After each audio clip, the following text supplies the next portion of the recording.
ধীরে ধীরে আয়ু ফুরিয়ে আসে, কিন্তু প্রিয় মানুষের অভাব কখনো কমে না। দিন গুনে গুনে জীবন ছোট হয়ে যায়, ক্যালেন্ডারের পাতাগুলো ঝরে পড়ে একটার পর একটা। চুলে সাদা রং ধরে, চোখের দৃষ্টি ঝাপসা হয়ে আসে, শরীরও বুঝিয়ে দেয় সময় আর আগের মতো নেই। তবু হৃদয় সেই প্রিয় মানুষটার শূন্যতার কাছে অসহায় হয়েই থেকে যায়। লোকে বলে সময় সব ঠিক করে দেয়,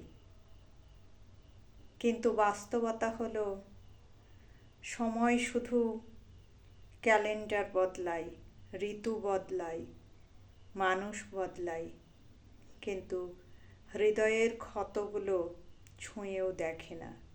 হৃদয়ের ক্ষতগুলো একইভাবে অক্ষত থেকে যায়।